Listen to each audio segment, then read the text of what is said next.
ఈ రోజు 2047కి super power గా తయారయ్యే అవకాశాలున్నాయి. 5th లార్జెస్ట్ ఎకానమీకి వెళ్ళాం.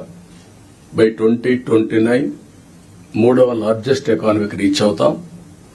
నా లెక్క ప్రకారం అయితే గట్టిగా పనిచేస్తే అందరం డెడికేషన్ తో పోతే 2047కి ప్రపంచంలో నెంబర్ 1 ఎకానమీగా ఉంటాం. లేకపోతే బై డిఫాల్ట్ 3rd లో ఉంటాం. కష్టపడితే కొద్దిగా 2ndకు వస్తాం. నేను ఎందుకు ఈ విషయం చెప్పానంటే ఆర్థిక సంస్కరణలు వచ్చిన తర్వాత first mover advantage technology adopt చేసుకున్నాం మనం ఇండియన్స్. మనకు ఒక హిస్టారికల్ అడ్వాంటేజెస్ కూడా ఉన్నాయి. ఓసారి మిస్ అవుతా ఉంటాం. ఆ హిస్టారికల్ అడ్వాంటేజ్ మీరు అందరూ చూసినప్పుడు మనం మ్యాథమెటిక్స్ లో చాలా స్ట్రాంగ్. 0 కూడా మనమే కనిపెట్టాం. బ్రిటిష్ వాళ్ళు ఇంగ్లీష్ మనకు వదిలిపెట్టి వెళ్లారు. కోహినూర్ డైమండ్ కూడా తీసుకెళ్లారు, కానీ ఇంగ్లీష్ మాత్రం తీసుకుపోలేకపోయారు. మన జీవన శైలిలో భాగమైపోయింది ఇంగ్లీష్ అనేది. ఈ 2 డెడ్లీ కాంబినేషన్ ఇన్ఫర్మేషన్ టెక్నాలజీకి. దాన్ని అందిపుచ్చుకున్నాం రైట్ టైంలో.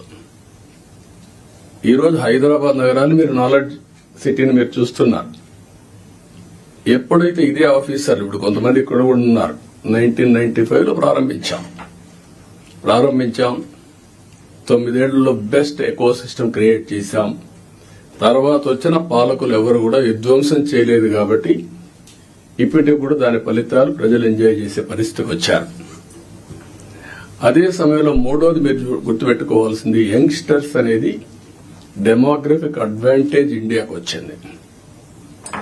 ప్రపంచంలో ఉండే అన్ని దేశాల్లో డెమోగ్రఫిక్ డిసడ్వాంటేజ్ ఏజింగ్ ప్రాబ్లం వచ్చింది. దీంతో ఆంటర్ప్రెన్యూర్స్ గా తయారయ్యారు.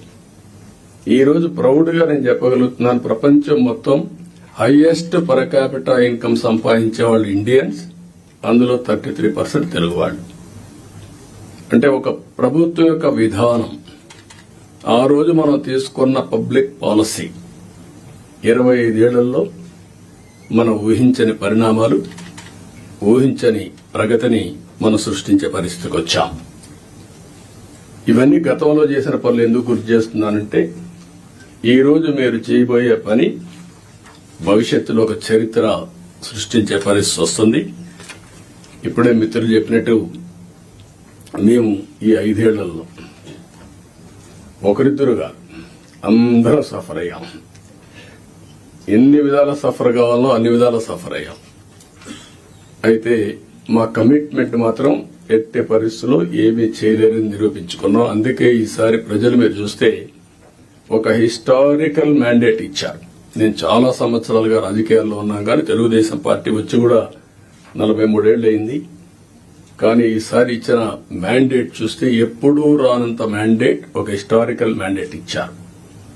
అదే సమయంలో యాస్పిరేషన్స్ కూడా విపరీతంగా ఉన్నాయి. మీరు ఈ విషయం ఆల్ ఆఫీసర్స్ ఈ కలెక్టర్ కాన్ఫరెన్స్ లో మనం గుర్తుపెట్టుకోవాల్సిన అవసరం ఉంది. మేము ఆ రోజు ఒకే మాట చెప్పాం, నేను గాని పవన్ కళ్యాణ్ గారు గాని, మమ్మల్ని నమ్మండి, ప్రజలు గెలవాలి. ప్రజలు గెలవాలంటే ఎన్డీఏ మాకు ఓట్లేయాలి. ఈ రాష్ట్రాన్ని పునర్నిర్మాణం చేస్తామని మేము హామీ ఇచ్చాం. పూర్వ వైభవం తీసుకొస్తామని హామీ ఇచ్చాం. ప్రజలు గెలిచారు, మమ్మల్ని గెలిపించారు. కానీ ఈరోజు పునర్నిర్మాణం చేయాలంటే గడిచిన 40 రోజులుగా, అంటే 50 రోజులు అయిపోయింది. ఇంకో 10 రోజుల్లో 60 రోజులు అవుతుంది. కానీ చాలా సమస్యలున్నాయి. ఈ కలెక్టర్స్ కాన్ఫరెన్స్ రాష్ట్ర పునర్నిర్మాణానికి అంకితమైన భావంతో పోవడానికి ఒక దశ దిశ నిర్దేశించే సమావేశంగా ఉంటుంది. ఒక హిస్టారికల్ కాన్ఫరెన్స్ గా ఉంటుంది. ఈ విషయం మీరందరూ గుర్తుపెట్టుకోవాల్సిన అవసరం ఉంది. డ్యామేజ్ అయిన బ్రాండ్ ని రివైవ్ చేసుకోవాలి. అదే సమయంలో మళ్లీ ఆంధ్ర అడ్మినిస్ట్రేషన్ అంటే one of the best administration గా మనం నిరూపించుకోవాల్సిన అవసరం ఉంది. ప్రజావేదిక ఉంటే అక్కడ పెట్టేవాళ్ళం. ఈ రోజు బయట పెట్టడం ఇష్టం లేక ఆ రోజు కాన్ఫరెన్స్ హాల్ కట్టుకున్నాం. అక్కడ ఇది కూడా ఆ రోజు కట్టిన కాన్ఫరెన్స్ హాలే. మళ్ళా ఇక్కడ పెట్టుకునే పరిస్థితికి వచ్చాం. 5 ఏళ్లు ఒక్క కలెక్టర్స్ కాన్ఫరెన్స్ పెట్టలేదు అంటే అడ్మినిస్ట్రేషన్ ఏ దిశగా నడిచిందో మనం గుర్తుపెట్టుకోవాల్సిన అవసరం ఉంది. ఇదొక ఆనవాయితీ. ఒక బెస్ట్ ప్రాక్టీస్ ఉన్నప్పుడు ఎవరు అధికారంలో ఉన్నా ప్రజలకు మంచి జరగాలంటే అలాంటి బెస్ట్ ప్రాక్టీసెస్ ను కూడా కాపాడుకుంటూ ముందుకు పోవాల్సిన అవసరం ఉంది. రాబోయే 3 నెలలకు ఒక్కసారి మనం కలెక్టర్స్ కాన్ఫరెన్స్ పెట్టుకుందాం. అయితే ఈ కలెక్టర్స్ కాన్ఫరెన్స్ కూడా గంటల తరబడి ఉండదు, రోజుల తరబడి ఉండదు, క్విక్ గా ఉంటుంది. నేను కూడా టైం చూసుకుంటున్నా. నాకు ఇచ్చిన 30 నిమిషాలు నేను కూడా పూర్తి చేయాల్సిన అవసరం ఉంది. ఈ మధ్య మీరందరూ చూస్తూ ఉంటారు, నేను మీటింగ్కి వచ్చినప్పుడు అర్ధగంట 45 నిమిషాలు 1 అవర్, మాక్సిమం పెద్ద మీటింగ్ ఉంటే 1.5 అవర్. ఒక్క నిమిషం లేట్ అయినా నేను లేచి వెళ్లిపోతున్నా. ప్రిపేర్ అయ్యి రాకపోతే వాళ్ళకే చెప్పేసి you are not up to the mark, మళ్లీ రమ్మంటున్నా. ఒక జవాబుదారీతనంతో పనిచేయాల్సిన అవసరం ఉంది. ఇక్కడ జీఎస్టీపీ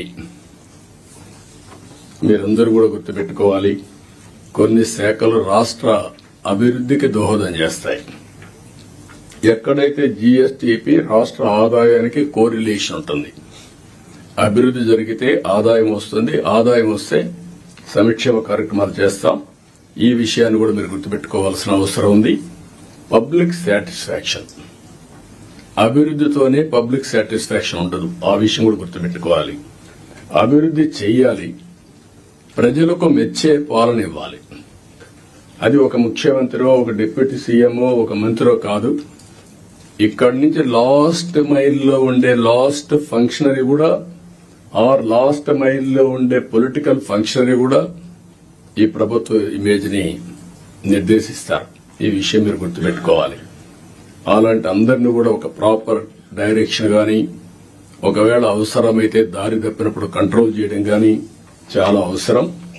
అందుకని మీ అందరినీ, అది కూడా నేను రాబోయే రోజుల్లో మనందరి బాధ్యత యాజ్ ఎ లీడర్, నా రెస్పాన్సిబిలిటీ అందరి పర్ఫార్మెన్స్ అనలైజ్ చేసుకుని రైట్ మ్యాన్ రైట్ పొజిషన్ లో పెట్టి తద్వారా మెరుగైన పాలన ప్రజలకు అందించడం ఒక చీఫ్ మినిస్టర్ గా, ఒక డిప్యూటీ చీఫ్ మినిస్టర్ గా మా బాధ్యత.